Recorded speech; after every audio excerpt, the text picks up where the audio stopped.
Hi, it's Nichole Hill, host and creator of Our Ancestors Were Messy, here with two updates. Update number 1, I'll just get right to it. Season 2 is in the works. You told your friends about the show. They listened and left comments and reviews and sent so many encouraging emails and DMs. A lot of them telling me what kind of Black they are, which I think is very funny. And they and you joined the household. Over the summer, this community of donors just grew, and now I have so much more help covering the cost of production and research and all these archival subscriptions that I have to have now. We're still an indie production. It's still lean and mean, after our day jobs we grind type beat, but thanks to the day ones and the new members, I can say that I will be back with another season of Our Ancestors Were Messy in 2026. If you would like to join the household and support this independent production and access director's commentary for episodes, bonus episodes, even if you're interested in those, you can go to ourancestorsweremessy.supercast.com. The link is also in the show notes. And for updates and information about the show, you can follow Our Ancestors Were Messy on Instagram. All right, update number 2. I am going to put out a couple episodes before I release season 2, starting right now. This is one I did back in 2024 with the team at NPR's Code Switch. The show's hosts, Gene Demby and B.A, who are amazing, invited me on to talk about the Black press and their society and gossip coverage. And I asked if I could just real quick, in a casual way, take them through a 1937 singles column and see if Gene and I could find Parker a date. Normal interview stuff. And they said they were down, so that's what we did. And that's what you'll hear. You will also hear this version of me that had spent a couple years pitching Our Ancestors Were Messy to studios and being rejected because the whole Black history and comedy and sound design, it's a tough sell. So the Nichole that you're going to hear, she's really excited that anybody cares about this topic, but she is a little deflated. And she has no idea that as she speaks, she's already been accepted into the Tribeca Festival. You can hear all about that journey on Minisode 4. But for now, I hope you enjoy this episode and our talk and can appreciate the fact that there is nothing new under the sun. More soon. Her name is Nichole Hill, and I am a storyteller. I primarily tell stories in audio. Nichole tells stories about everyday, regular Black and brown folks who are looking for belonging, people trying to make sense of their places in the world. She does that on her show, The Secret Adventures of Black People, and most recently, she did that for Tracy Ellis Ross's series, I Am America. And Nichole loves love. I grew up in a family of women who love Pride and Prejudice. We love old black and white movies from the 30s, from the 40s, I love it. She said, come Christmas time. It's Hallmark movies, period. I want to see all the Christmas tree farmers, get all the big city women to leave their high pressure job and come help them raise their child. I don't care. I'm a feminist. I know it's backwards. It doesn't matter to me. But as much as she loved those movies, she noticed that there were hardly ever any Black folks in them. So at a certain point, she started looking for distinctly Black love stories. And what she found was a treasure trove, thousands upon thousands of these archival Black newspapers. And they were filled with personal ads from Black people trying to find love. And those papers went all the way back to the 1890s. And Nichole very graciously agreed to share with us some of what she learned from reading hundreds and hundreds of articles from these old newspapers about what Black love looked like in the past and what that can teach us about how we should understand our present. And she got into all of that by asking us a very intriguing question. What's the oldest love story you know? I mean, the oldest love story I know is probably my grandparents, because I can think of the 1930s in North Carolina. They met as teenagers in a potato field. It's so romantic. Sultry. Really hot. It's probably literally sultry. Sweaty, they're tired. Your eyes meet across humid, the... What does a potato field look like? I just imagine them both with a big sacks and just putting potatoes in them and then looking at each other from across the field. Their eyes meet. Which grandparent do you think made the first move? Oh, my grandpa for sure. Think you said something about her, like her bushel or something like that? Like, damn, Ma. You got Ma. I'm not up on the... It's like hearing my Grandpa Roy right now. Wait, Gene, what's yours? So the most important formative love story for me involves fictional Hillman University. Or was it Hillman College? College. I'm talking about a different world, y'all. I'm talking about a different world. Dwayne Wayne and Whitley Gilbert having this on-again, off-again thing. And so Whitley Gilbert was supposed to marry this dude who's running for Senate. His name is Byron. Get to the point! Anyway, they're getting married. It's this really dramatic wedding. And Dwayne interrupts the wedding. And he's like, baby, please. Porpora, baby, please. Please. I do. Please, baby, please, baby, please. Please, baby, please. He breaks up their wedding. They run off together. I guess the idea is they're supposed to live happily ever after.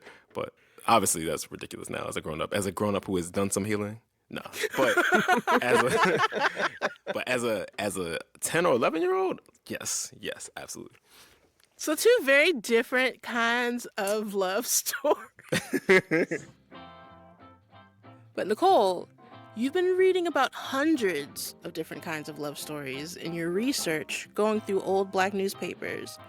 Can you talk about some of what you've learned? So one of my favorite papers that I found is the Washington Afro-American, which is a subsidiary of the Baltimore Afro-American, which still exists today. Yes, it does. What I really love about it is, of course, they're covering all the national and international news headlines, all the important things. But the thing that's unique about them is, all the Black papers around the country, primarily the Chicago Defender and the Pittsburgh Courier, are really focused on the fight, on helping Black people to gain their independence, to organize politically and socially and fight for justice. But people are people. And so, sometimes to get people to drink their medicine, you want to give them a little bit of sugar. And so what the papers would do is they would publish gossip, they would publish love poems, they would publish little things that the public might like, when they're tired of reading about the struggle. Now, papers like the Defender and the Courier were hesitant to do those things. The Washington Afro-American, they were like, let's go, give us all the drama, give us all the gossip. We will run this right after we do, your important stuff and go vote, do all of that, but then also flip to the back page and find out who's getting divorced. Come for the drama and the salacious to all the tea and stay for the breakdown of the New Deal. Exactly right. Essentially, these newspapers were like Instagram updates back in the day. And they're talking about love, love, love. We're talking love poems, love scandals, advice on how to find love, advice on how to get out of love, and people searching for it. I need that now. What did a thirst trap look like in the 1930s? I'm curious. Gee. Okay, so they had them. They had them. Don't even worry about it. They were there. Only ever women, though. Of course. Patriarchy. So it's a lot of bathing suit pics. Just women at the beach or at beauty contests. Well, this was the thirst. This is how they were trying to lay traps for women back in the day. It was a lot of like, girl, I got a job. The end. You know what? Sometimes that still works now. So when I'm reading these papers, what was really interesting to me is, we talk so much about how dating is really hard now. Our parents give us advice on you should do this. And it's like you don't understand the context in which we're living in. Mm-hmm. But I'm reading these papers and I'm seeing like, you know what? If people in 1937 are talking to their parents, their parents were the first generation of people to ever be born free in America. They're not having a good time. Not everybody. I don't want to paint a broad brush, but so many, the overwhelming majority, are just figuring out how to be free in America.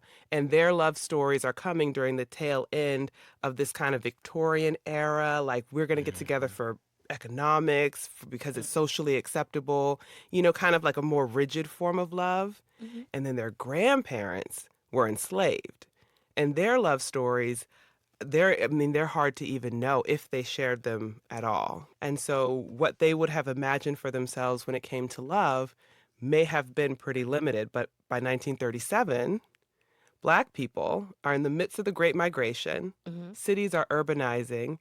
The 20s have happened, and so there's been this introduction of companionate love, this idea that you shouldn't get married because of some, like, stodgy, religious... I mean, of course, that still exists, but we're introducing this idea of you should find a person who sets your soul on fire, who makes you feel complete and whole, and you should run off with them. You should be with them forever. You should marry for love. A word. This is a new concept. Exactly, I know, right?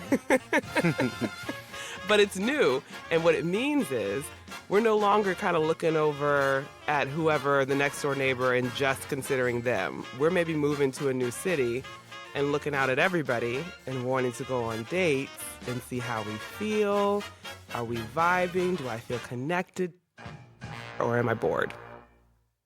But tell us about the social and political life back then. What was going on? Okay, so it's 1937. That's the year we're going to focus in on. Okay. Life expectancy for men is about 58 years. For women, 62. Yeah. Hot dog. So it's like you got I'ma to get in make there it. and do it. You got to live your life right now. There's not a lot of time. All right. Absolutely. FDR is the president. Black people have voted en masse for him. And we've actually been voting Democrat for the past 10 years after having left the Republican Party. Or I guess you could say they left us.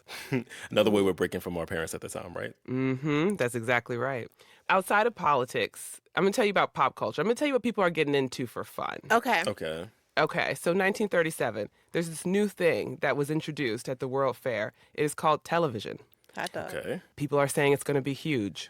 The most famous person in America is probably Shirley Temple. Right on. The biggest book, The Hobbit by J.R.R. Tolkien, that just came out.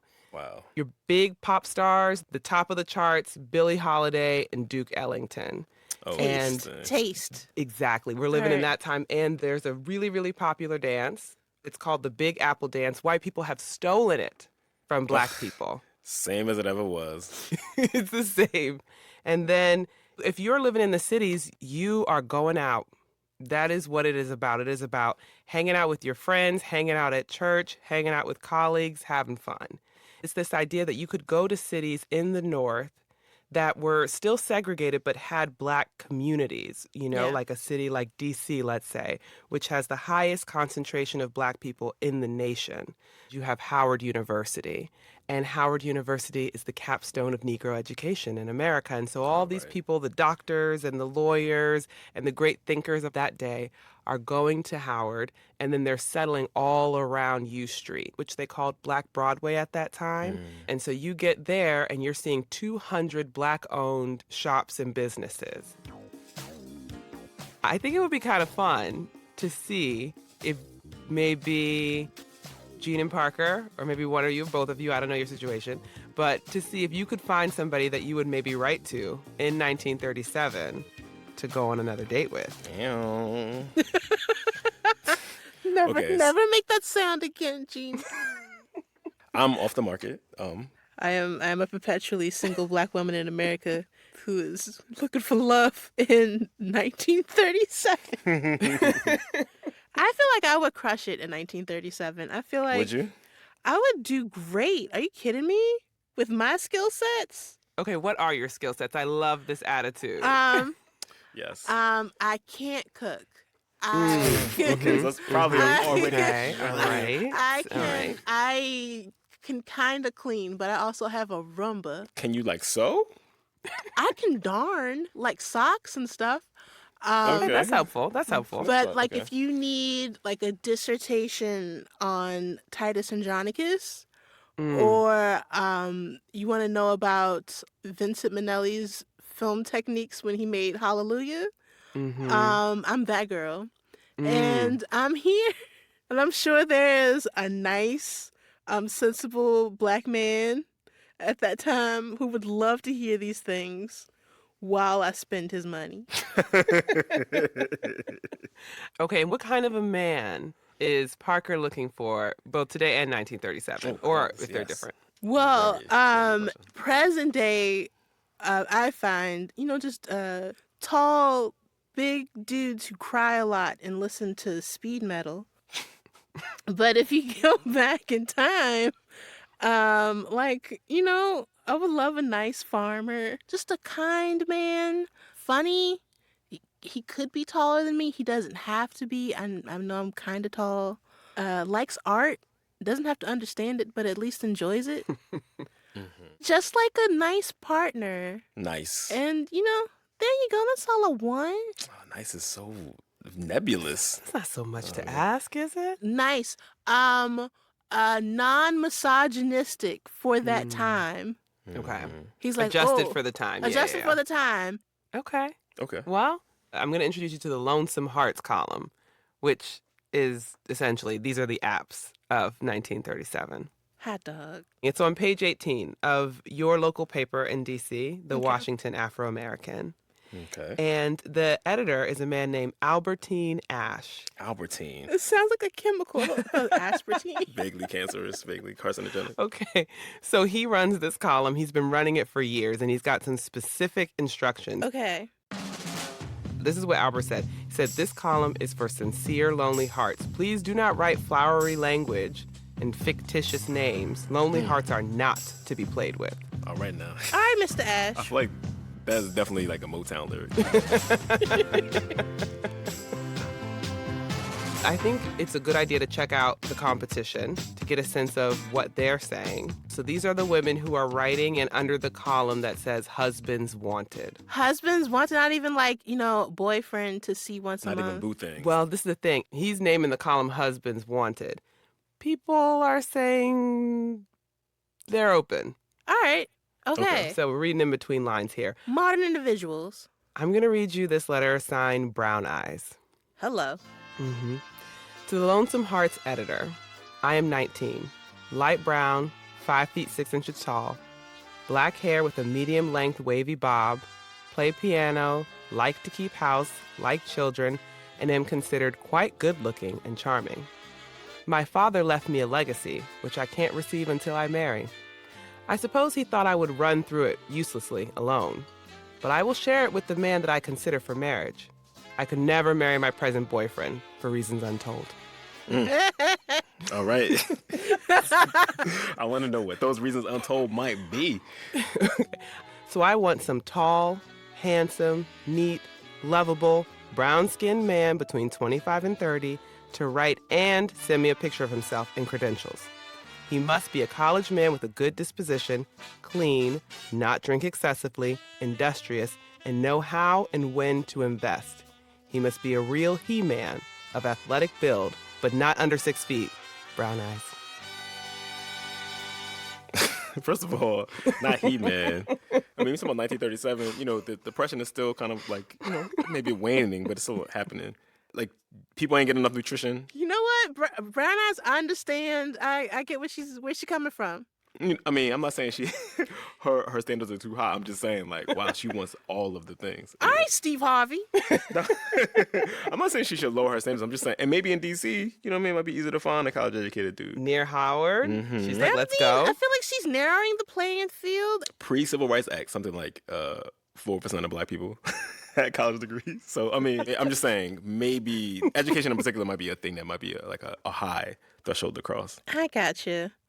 Okay, Gene, you have just one more column just to give you a feel for what the ladies are asking of the men. Yes. So, okay.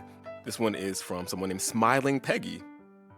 To the Lonesome Hearts editor, I would love to meet some nice gentlemen, plural, between the ages of 24 and 29, employed, lover of church and movies, all good, clean, fun, and color doesn't matter. I am brown-skinned, considered nice-looking by my friends, 5'5", weigh 156 pounds, high school graduate, regularly employed, not interested in any man who has been married. I will answer all letters promptly and give a fuller description of myself. That's your composition. All right, Peggy.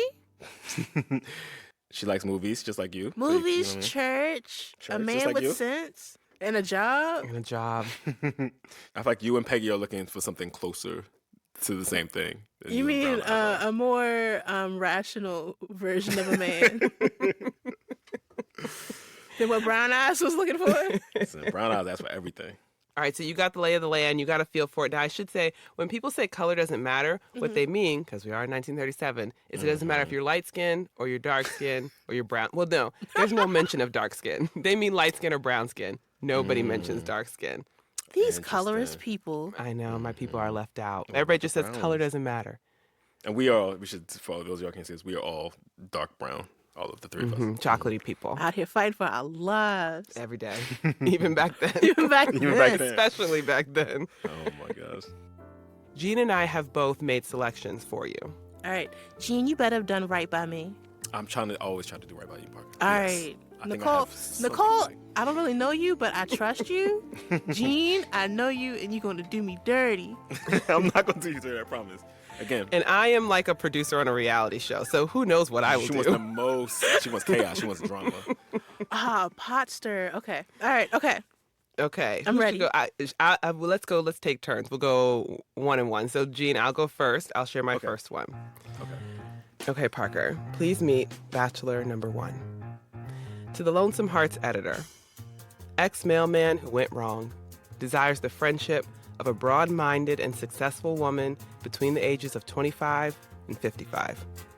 I am at present employed on the WPA, but expect better very soon. I am 39, light brown, 5 feet 4 inches, weigh 165 pounds, so like medium-sized, with a dignified appearance. I once owned my own home and car. I am affectionate and will try to be a good husband. Was in government service 14 years before real estate investment, as well as others, caused my downfall. Ex-mailman. Ex-mailman. I mean, I was with you, but I feel like that's going to be some evenings hearing that a lot. What do you mean? What do you mean? I'm just being like, they tried to take me down. The ops tried to destroy me. The ops. I'm going to have to hide my money in a loose brick in the living room. And all of a sudden, it's going to go missing because he got a new investment deal. And then I promise I'll do right. I'll make it right. He's going to be like, I promise. I just need the right woman to turn it around between the ages of 25 and 55. He's like, it don't matter. It don't matter. A broad-minded and successful woman. Now, you are successful. And he would love it if you had already achieved some of that success. And you would just bring it on home to him. Mm-hmm. Pass. Pass. Pass. Hard. I just typed it pass. As an agent of chaos, that's fine. All right, Gene, you're up. Okay. To the Lonesome Hearts editor, I'm a widower. My wife has been dead nearly 4 years. I own my home, a farm, and 6-room house.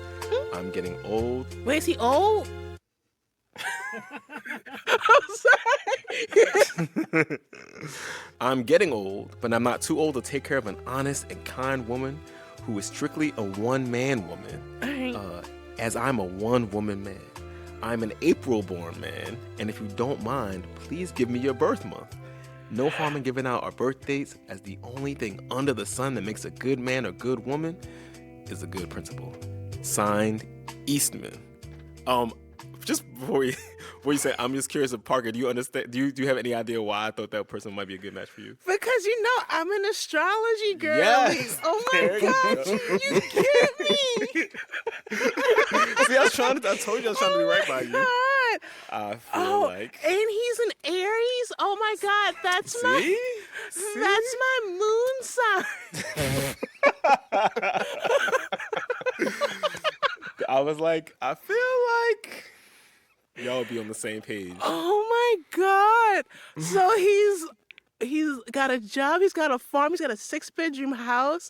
He's getting older, so he might get gone soon so I can get that house and that also farm. to Nicole's point, like older in that time, if you live in a 58, older could be like 30. You know what I'm saying? Like Yeah, I'm halfway it's through true.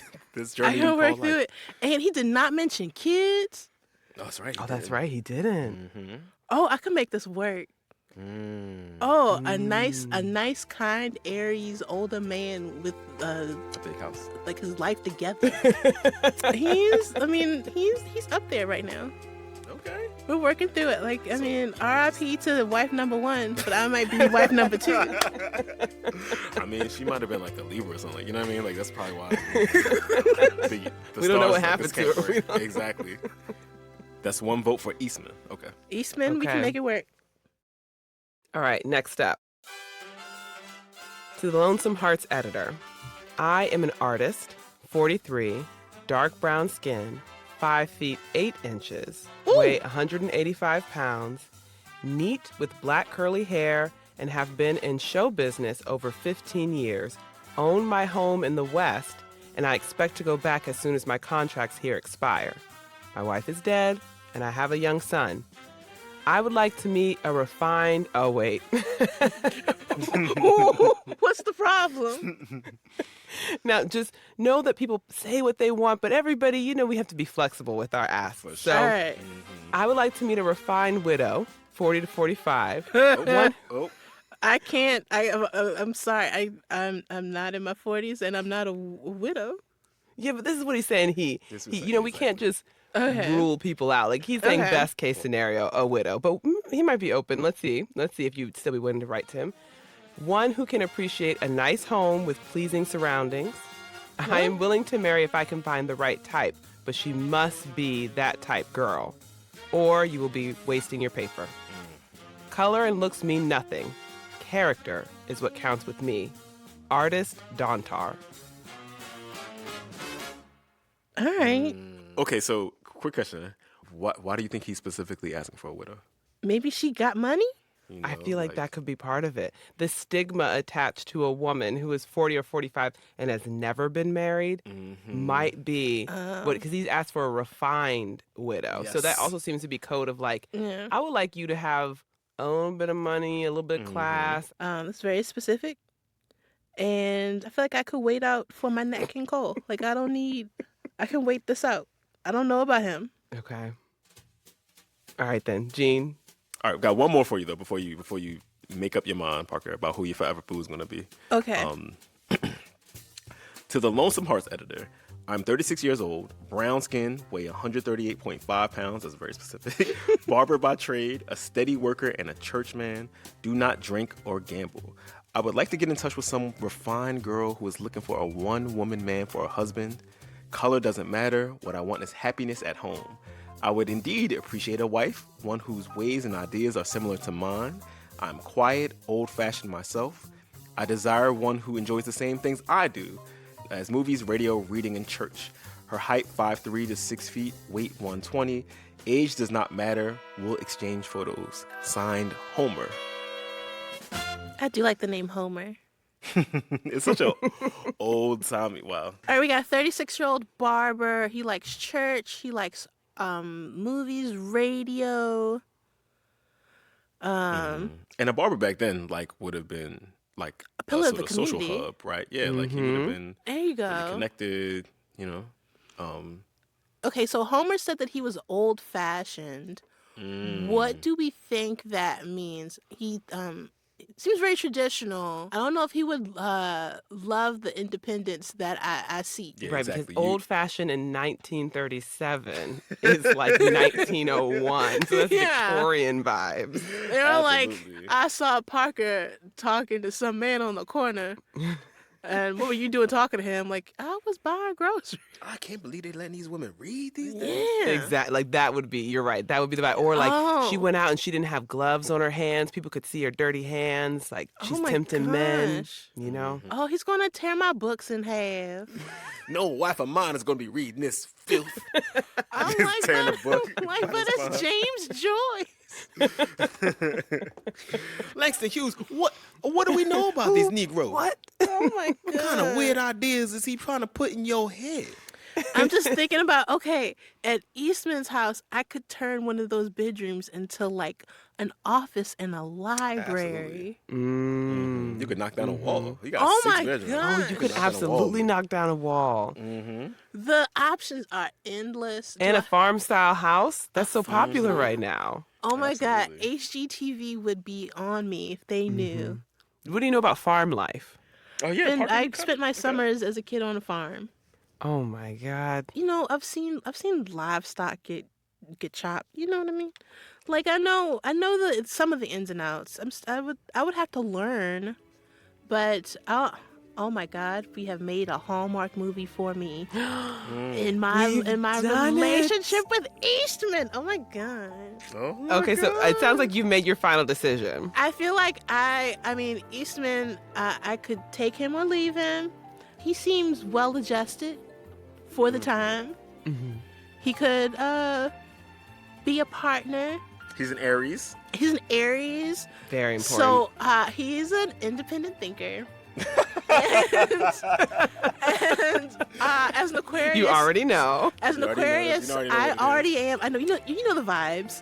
And I, as a convivial isolationist, someone who loves people but also prefers to be by herself, being on a farm with my man. Best case scenario. Best case scenario. And I'm not that far from DC if he's sending letters to the paper. Mm-hmm.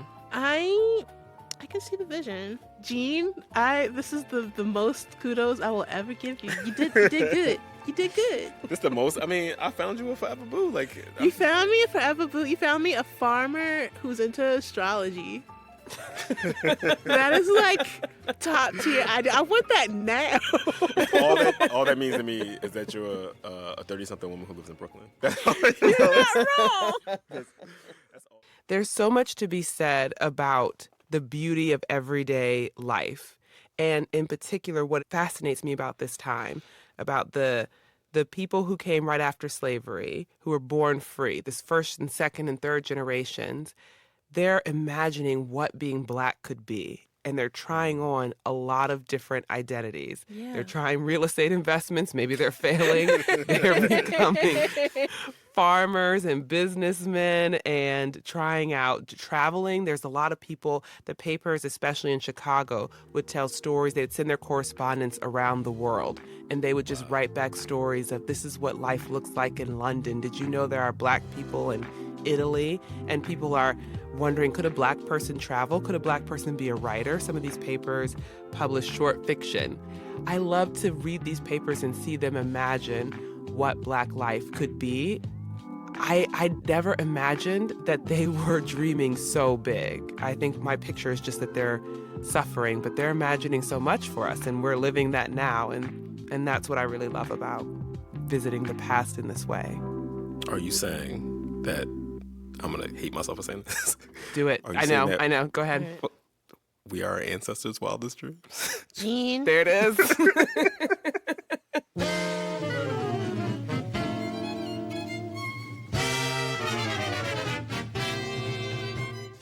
Nichole Hill is a storyteller who hosts the podcast, The Secret Adventures of Black People.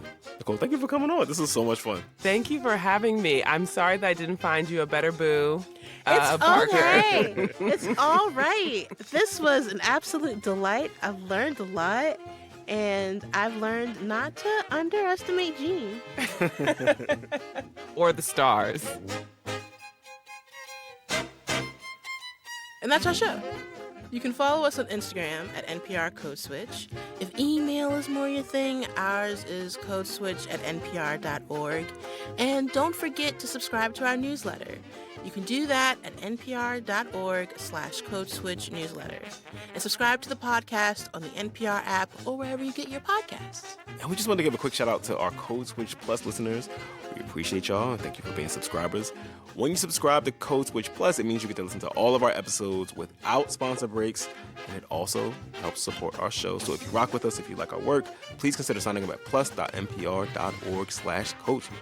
This episode was produced by Jess Kung. It was edited by Leah Dinella. Our engineer was Maggie Luthar. And a big shout out to the rest of the Code Switch massive: Christina Calla, Xavier Lopez, Dahlia Murtada, Virlin Williams, and Lori Lizaraga. I'm B.A. Parker. I'm Gene Demby. Be my Valentine. Be easy. Share a glass and hydrate.